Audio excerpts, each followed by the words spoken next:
Hi hello ಎಲ್ಲರಿಗೂ ನಮಸ್ಕಾರ. ನಾನು Chaitra. Welcome to my channel. ಇವತ್ತು ನೀವು ನನ್ನ ವಿಡಿಯೋದಲ್ಲಿ ಒಂದು ಸಣ್ಣ ಟಿಪ್ಸನ್ನು ನೋಡ್ಬೋದು. ನಮ್ಮ ಊರ ಕಡೆ ಅಂದರೆ ನಾವು ಸಿರ್ಸಿ, ಸಿದ್ದಾಪುರ, ಯಲ್ಲಾಪುರ ಈ ಥರ ಊರ ಕಡೆ ಎಲ್ಲ ಮಗೆಕಾಯಿ ಅನ್ನೋದು ಸ್ವಲ್ಪ ಫೇಮಸ್ ತರಕಾರಿ. ಯಾಕೆಂದರೆ ಇದನ್ನು ದೋಸೆ ಮಾಡೋಕ್ಕೆ ಯೂಸ್ ಮಾಡ್ತೀವಿ.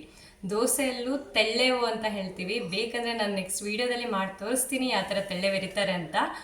ಆ ತೆಳ್ಳೆವನ್ನು ಮಾಡೋಕ್ಕೆ ಈ ಮಗೆಕಾಯನ್ನು ಯೂಸ್ ಮಾಡ್ತಾರೆ. ಮತ್ತು ಈ ಮಗೆಕಾಯನ್ನು 1 ಇಯರ್ ತನಕ ಅಥವಾ 1 ಇಯರ್ಗಿಂತ ಸ್ವಲ್ಪ ಜಾಸ್ತಿ ಕೂಡ ಸ್ಟೋರ್ ಮಾಡಿ ಇಟ್ಕೋತಾರೆ. ಸೊ ಈ ಮಗೆಕಾಯನ್ನು ಯಾವ ಥರ ಸ್ಟೋರ್ ಮಾಡ್ತಾರೆ ಅನ್ನೋದನ್ನು ನಾನು ಈ ವಿಡಿಯೋದಲ್ಲಿ ತೋರಿಸ್ತೀನಿ. ಸೊ ನೋಡ್ಕೊಬರೋಣ ಬನ್ನಿ.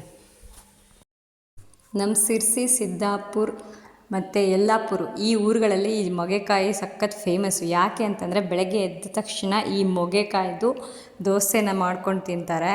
ಅದ್ರನ್ನ ತಿಂದರೆ ಮಾತ್ರ ಅವ್ರಿಗೊಂಥರ ತೃಪ್ತಿ ಆಗುತ್ತೆ. ಜಾಸ್ತಿ ಅಂದರೆ ವರ್ಷದಲ್ಲಿ ಒಂದು 365ರಲ್ಲಿ 300 ದಿನ ಆದರೂ ಈ ಮೊಗೆಕಾಯಿ ತೆಳ್ಳೆವಂತ ಮಾಡ್ಕೊಂಡು ತಿಂತಾರೆ. ಅದನ್ನು ಈ 1 ವರ್ಷ ತನಕ ಯಾವ ಥರ ಸ್ಟೋರ್ ಮಾಡ್ತೀವಿ ಅನ್ನೋದನ್ನು ನಾನು ಹೇಳ್ತೀನಿ ನೋಡಿ. ಇಲ್ಲೊಂದು ಸ್ವಲ್ಪ ಸುಣ್ಣನ ತೊಗೊಂಡಿದ್ದಾರೆ. ಸುಣ್ಣಕ್ಕೆ ನೀರನ್ನು ಹಾಕಿ ಸ್ವಲ್ಪ ತೆಳ್ಳಗೆ ಮಾಡ್ಕೊಂಡಿದ್ದಾರೆ. ಅದನ್ನು ಈ ಮಗೆಕಾಯಿನ ಮೇಲ್ಗಡೆ ಚೊಟ್ಟಿದೆಯಲ್ವಾ ಅದಕ್ಕೆ ಹಚ್ತಾ ಇದ್ದಾರೆ. ಇವ್ರು ನಮ್ಮಮ್ಮ ಹಚ್ತಾ ಇದ್ದಾರೆ ಇವಾಗ. ಈ ಥರ ಚೊಟ್ಟಿನ ಹತ್ತಿರ ಈ ಸುಣ್ಣನ ಹಚ್ಚಿಟ್ರೆ ಇದು ಕೊಳೆಯೋ ಪ್ರಮಾಣ ಕಡಿಮೆ ಆಗುತ್ತೆ ಮತ್ತು ತುಂಬ ಜಾಸ್ತಿ ದಿನ ಬಾಳಿಕೆಗೆ ಬರುತ್ತೆ. ಅಂದರೆ ಜಾಸ್ತಿ ದಿನ ಸ್ಟೋರ್ ಮಾಡಿರ್ಬೋದು. ಅದಕ್ಕೆ ಈ ಥರ ಮಾಡ್ತಾರೆ. ಮತ್ತು ಕೆಲವೊಬ್ಬರು ಈ ಸುಣ್ಣದ ನೀರಲ್ಲಿ ಅದ್ದು ಕೂಡ ಇಡ್ತಾರಂತೆ. ಯಾಕೆಂತಂದರೆ ತುಂಬ ದಿನ ಬರಲಿ, ಅಂದರೆ ಅಟ್ಲೀಸ್ಟ್ 1 ವರ್ಷ ತನಕನಾದರೂ ಬರಲಿ ಅಂತ. ನಮ್ಮ ಕಡೆ ಕೆಲವೊಂದಷ್ಟು ಫ್ಯಾಮಿಲೀಸ್ಗಳು ಒಂದು 10-20 ಮೊಗೆಕಾಯಿನ ತೊಗೊಬರಲ್ಲ.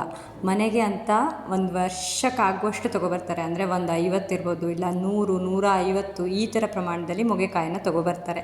ಅದನ್ನು ಈ ಥರ ಕೆಲವೊಂದಷ್ಟು ಮೆಥಡಿಂದ ಸ್ಟೋರ್ ಮಾಡಿಟ್ಕೋತಾರೆ, ಹಾಳಾಗಬಾರ್ದು ಅಂತ. ಇಲ್ಲಾಂದರೆ ಕೊಳ್ತೋಗ್ಬಿಡುತ್ತಲ್ವ, ಅದಕ್ಕೇ.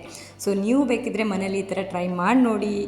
ಎಷ್ಟು ದಿನ ಬರುತ್ತೆ, ಏನಾಯಿತು ಅನ್ನೋದ್ರ ಬಗ್ಗೆ ಕೂಡ ನನಗೆ ಕಾಮೆಂಟ್ ಮಾಡಿ ತಿಳಿಸಿ. ಸೊ ನನ್ನ ನೆಕ್ಸ್ಟ್ ವೀಡಿಯೋ ಜೊತೆ ಸಿಗ್ತೀನಿ. ಬಾಯ್ ಬಾಯ್, ಟೇಕ್ ಕೇರ್.